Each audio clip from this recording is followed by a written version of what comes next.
I hope you all are doing well. I once again welcome you all to my online classes titled as Vinay Classes English. As you all know that we are dealing with a lecture series based on British literature, and today is the third lecture of British literature specifically based on UGC NET English. So today we are going to deal with 14th century literature, or alternatively this age is also called as the Chaucerian age.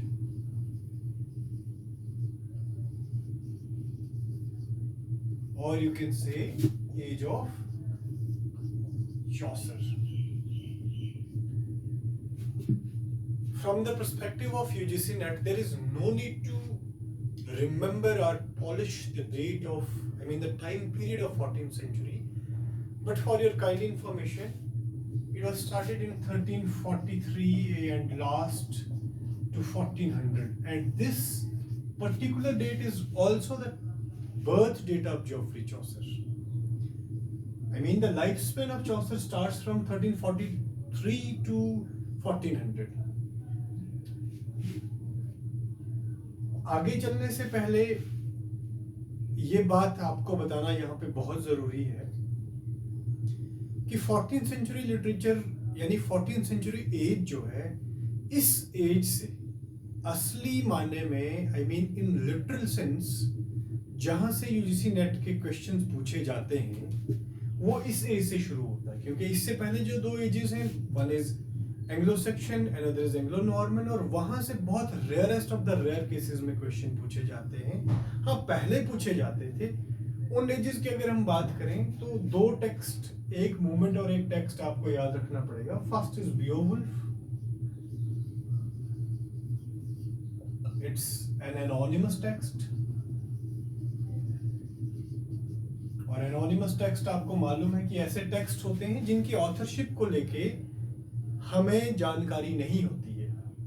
और next Anglo Norman as में एक movement आई थी, that was called as Norman conquest, या इसका alternate title भी बहुत बारी एग्जाम में पूछा गया है। रिसेंट पास्ट में तो खैर पूछा नहीं गया, लेकिन पहले बहुत बारी पूछा गया है। तो नॉर्मन कॉन्क्वेस्ट का जो सब टाइटल है that is the battle of Hasting, the battle of Hasting. और इसका टाइम पीरियड पूछा गया है, it's time period is simply 1066।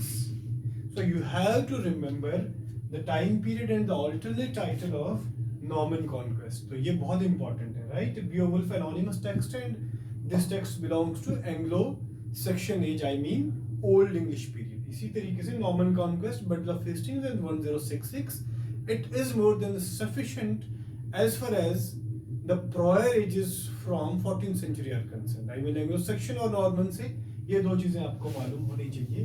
अब हम 14th सेंचुरी की जब बात करते हैं तो 14th सेंचुरी जो है, इसकी हिस्ट्री में थोड़ा सा जाने की जरूरत होती है, क्योंकि लिटरेचर पढ़ने का मैंने आपसे पहले बात करी है कि इसको एक स्पेसिफिक वे में पढ़ा जाता है। तो अगर हम सोशल बैकग्राउंड की बात करें, पॉलिटिकल बैकग्राउंड की बात करें, तो 14th century literature जो था, it was a literature full of lawlessness, chaos and wars. All right. उन बातों को ध्यान में रखते हुए जो एग्जामिनेशन पर्सपेक्टिव से डिमांड करते हैं एग्जामिनर्स स्टूडेंट की तरफ से, दैट इज कि स्टूडेंट को क्या चीजें मालूम होनी चाहिए। तो फर्स्ट चीज आपको ये मालूम होनी चाहिए कि 14th century was called as the age of unrest and transition। 14th century को एज ऑफ अनरेस्ट और ट्रांजिशन कहा जाता था। अनरेस्ट की एज इसको इसलिए कहा जाता था because lawlessness was there, hierarchy was there, और ट्रांजिशन का फेज इसको इसलिए कहा जाता था क्योंकि 14th सेंचुरी ने इंग्लिश स्फीयर के अंदर बहुत सारी ट्रांजिशंस को, बहुत सारे शिफ्ट्स को विटनेस किया है। फॉर एग्जाम्पल अगर हम पहले शिफ्ट की बात करें तो डेकासिलेबिक कपलेट से आपका जो शिफ्ट हुआ था that was on narrative verse. Second shift जो आपका हुआ था that was from imaginative literature to realistic literature.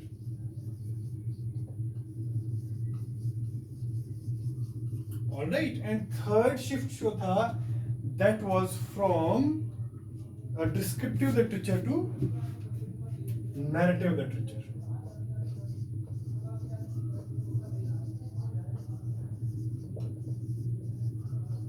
तो ये तीन जो शिफ्ट्स थी वो 14th सेंचुरी लिटरेचर ने विटनेस करी थी। ऑलराइट, इसके बाद जो सबसे इंपॉर्टेंट एग्जामिनेशन पर्सपेक्टिव से बात अगर हम करें तो 14th सेंचुरी ने तीन मेजर मूवमेंट्स को विटनेस करा है। उसमें फर्स्ट जो मूवमेंट आपकी थी that was the 100 Years War, the 100 Year War। Second जो आपकी मूवमेंट थी इट वाज ग्रेट प्लेग, और इसको आप ब्लैक डेथ भी कहते हैं। एंड लास्ट मूवमेंट जो थर्ड मूवमेंट मोस्ट इंपॉर्टेंट है, वैसे तो छोटी छोटी मूवमेंट्स बहुत हुई हैं लेकिन थर्ड जो मेजर मूवमेंट हुई है that is peasant revolt.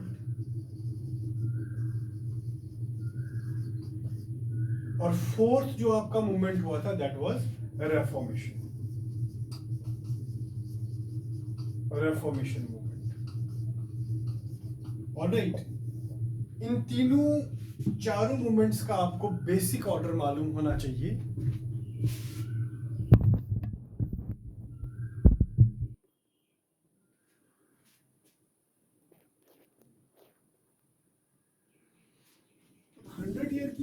Hundred year war की अगर हम बात करें तो 100 ईयर वॉर का टाइम पीरियड आपको मालूम होना चाहिए 1337 टू 1453, ये आपको मालूम होना चाहिए।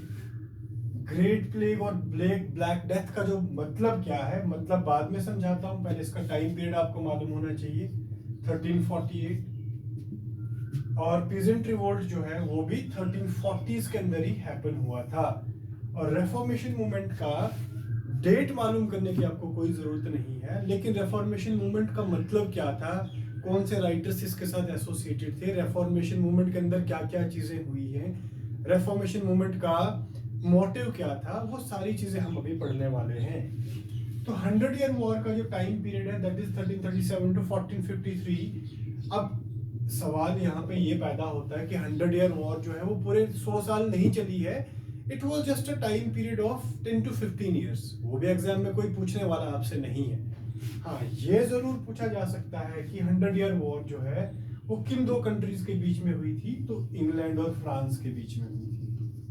इंग्लैंड एंड फ्रांस, ये आपको मालूम होना चाहिए। और फ्रांस जो थी वो विनर थी, फ्रांस ने इंग्लैंड को डिफीट करा था। ग्रेट प्लेग और ब्लैक डेथ का बहुत बड़ा इंपॉर्टेंस, बहुत बड़ा रोल रहा है 14th सेंचुरी के अंदर। क्या हुआ था कि black death it was an epidemic which was spread in 14th century and it killed almost 1/4 of the whole population of England. तो इसका मतलब क्या है कि ग्रेट प्लेग जो है वो 14th सेंचुरी में आई, उसने बहुत सारे लोगों को मारा, 1/4 को मार दिया, और वो जितनी भी क्लास जो थी जिसकी डेथ हुई थी वो सारी क्लास जो थी that was peasant class, that was the labour class. तो एज वी ऑल नो कि एक कंट्री की जो इकोनॉमी है that is totally based on the labour class, और जब लेबर क्लास जो है कम पड़ जाए तो इकोनॉमी में ऑब्वियसली एक डेक्लाइन हो जाता है, राइट।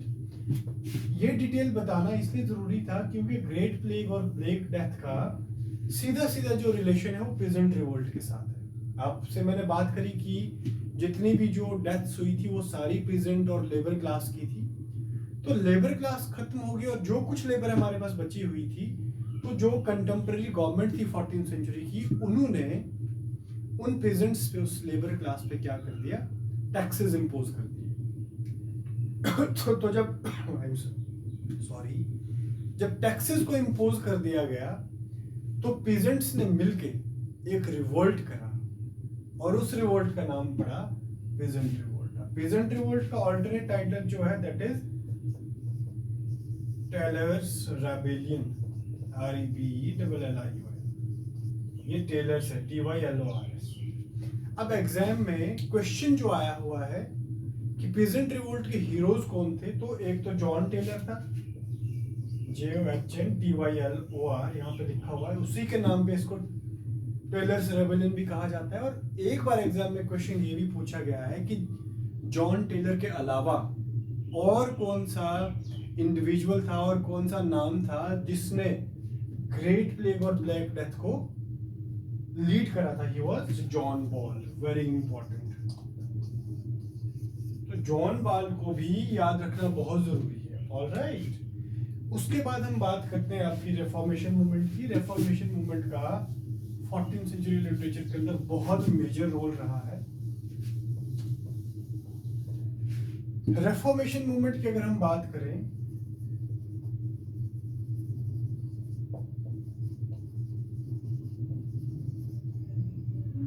रेफॉर्मेशन मूवमेंट जो है, देखें रेफॉर्मेशन मूवमेंट से अभी तक एग्जाम में बहुत सारे क्वेश्चंस आए हुए हैं, लेकिन डेट्स से कोई भी क्वेश्चन नहीं आया हुआ है as far as my limited horizon of knowledge is concern. तो रेफॉर्मेशन मूवमेंट से क्वेश्चन बहुत बारी ये बना हुआ है कि रेफॉर्मेशन मूवमेंट जो है इसका नेचर क्या था, whether it was a political movement, whether it was a religious movement, whether it was a economic movement और सोशियो इकोनॉमिक मूवमेंट। तो सबसे पहली बात आपको मालूम होनी चाहिए कि रेफॉर्मेशन जो है it was purely a religious movement, एक बात। दूसरी बात, रेफॉर्मेशन मूवमेंट के हीरो कौन थे, तो रेफॉर्मेशन मूवमेंट के हीरो जो थे he was John Wycliffe, very important. और जॉन विक्लिफ जो है, इससे भी बहुत सारी बार क्वेश्चन आया हुआ है। John Wycliffe is called as the father of reformation movement.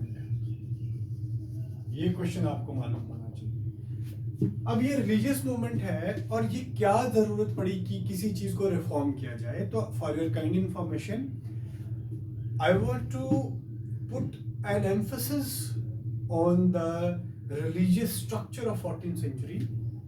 देखिए 14th सेंचुरी के अंदर जो प्रोमिनेंट रिलीजन था that was Christianity, and Christianity is associated with church.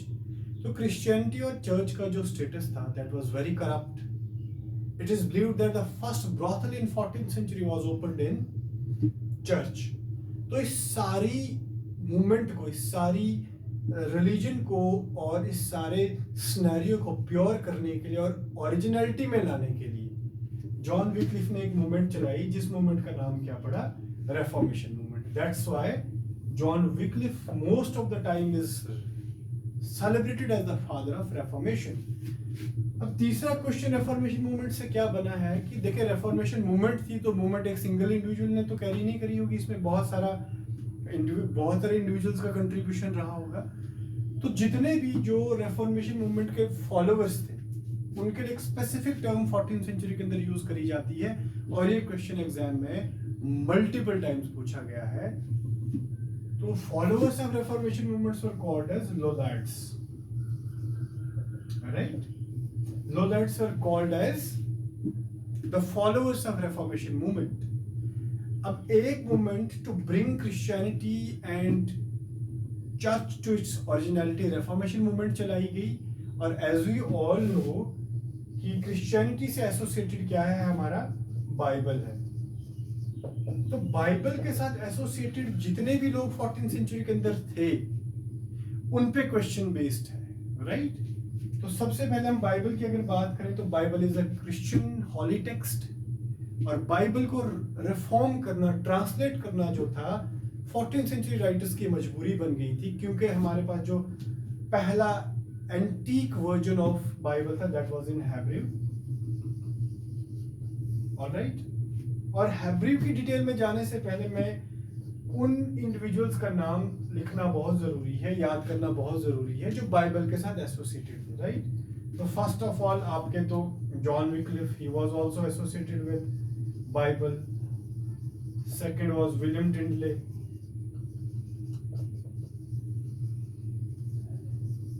and third was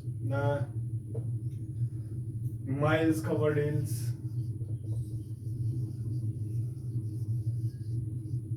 तो ये तीन जो लोग थे हमारे पास, तीन जो राइटर्स थे वो बाइबल के साथ एसोसिएटेड थे, राइट? अब क्वेश्चन बहुत बारी पूछा गया है कि बाइबल का जो लैटिन वर्जन था उसके लिए 14th सेंचुरी में एक पर्टिकुलर टर्म का यूज होता था, दैट टर्म इज वल्गेट। यहाँ पे लिख रहा हूं मैं। तो वल्गेट क्या है? Vulgate is called as Latin version of Bible, very very important. Alright, आज की क्लास में मैंने मूवमेंट्स की बात करी, 14th सेंचुरी का ब्रीफ बताया। मूवमेंट्स में आपको डेट्स याद रखने की जरूरत है, पीजेंट रिवोल्ट में हीरोज याद रखने की जरूरत है, रेफॉर्मेशन से एसोसिएटेड जितनी भी जानकारी है वो मैंने आपको दी, और ये सारी जानकारी आपके टिप्स पे होनी चाहिए। आप मेहनत करिए, कंसिस्टेंट रहिए, नेट आपका जरूर होगा और हम साथ मिलकर प्रिपरेशन इसकी करेंगे। ऑलराइट, जॉन विक्लिफ, विलियम टिंटले और माइल्स कवरडेल का जो भी बाइबल के ट्रांसफॉर्मेशन को लेके कंट्रीब्यूशन रहा है, that we will deal in next class. Okay, till then take care, bye bye and be happy, be consistent and be hard working.